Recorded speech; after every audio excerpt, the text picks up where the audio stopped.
চারটি ল্যাপটপের দাম 11 লাখ টাকা, অর্থাৎ প্রতিটির দাম 3.25 লাখ টাকা। অবিশ্বাস্য হলেও সত্যি, এই দামেই চারটি ল্যাপটপ কিনেছে স্থানীয় সরকার প্রকৌশল অধিদপ্তর এলজিইডি।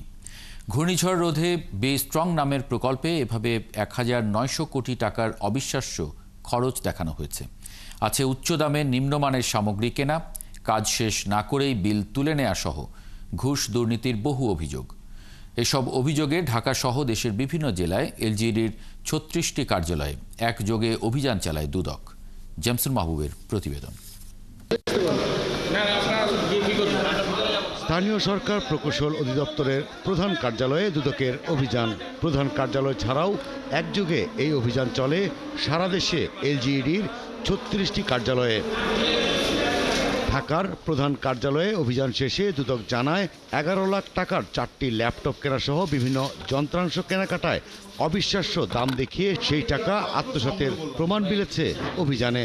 এছাড়া প্রকল্পের কাজ না করে আগাম বিল তুলে নেওয়া, নিম্নমানের নির্মাণ সামগ্রী উচ্চ দামে কেনা, তদারকি ছাড়া রাস্তা, ব্রিজ ও কালভার্ট নির্মাণ এবং ঘুষ লেনদেন সহ শতাধিক অভিযোগের ভিত্তিতে দুদকের এই অভিযান। এছাড়া ঘূর্ণিঝড় রোধে বি স্ট্রং নামে 1900 কোটি টাকার এক প্রকল্পে একই অভিযোগে অনুসন্ধান চালায় দুদক। এই বিষয়ে পূর্ণাঙ্গ যে সকল ডকুমেন্ট সংগ্রহ করা হয়েছে সেই ডকুমেন্টসগুলো চেক করব এবং এগুলোর ভিত্তিতে আমরা আমাদের প্রতিবেদন কমিশনে জমা দেব। বগুড়ায় চলা অভিযানে সড়ক নির্মাণের অনিয়মের তথ্য মেলে। প্রকল্পের কাজ না করে অগ্রিম বিল উত্তোলন, নিম্নমানের কাজ, তদারকি ছাড়া রাস্তা, ব্রিজ ও কালভার্ট নির্মাণ ও ঘুষ লেনদেনের মতো গুরুতর অভিযোগের প্রমাণ পায় দুদক। স্থানীয় সরকার প্রকৌশল অধিদপ্তরে যে কোনো অনিয়ম ও দুর্নীতির বিরুদ্ধে কঠোর অবস্থানের কথা জানান সংস্থার সহকারী প্রধান প্রকৌশলী।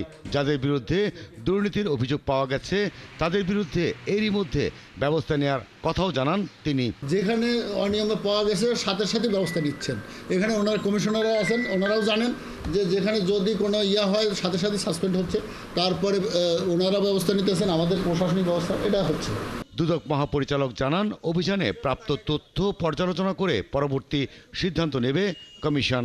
এনফোর্সমেন্ট অভিযান শেষে আমাদের সম্মানিত জেলা কার্যালয় এবং প্রধান কার্যালয়ের টিম তারা প্রতিবেদন দাখিল করবেন। সেই প্রতিবেদনের আলোকে পরবর্তী আইনানুগ ব্যবস্থা নেওয়া হবে। দুদক বলছে, অভিযানে প্রাপ্ত তথ্যে কারো বিরুদ্ধে অভিযোগ পেলে ব্যবস্থা নেওয়া হবে। সেই সাথে প্রাতিষ্ঠানিক দুর্নীতি বন্ধে দেওয়া হবে সুপারিশ। জেমসন মাহবুব, 71, ঢাকা।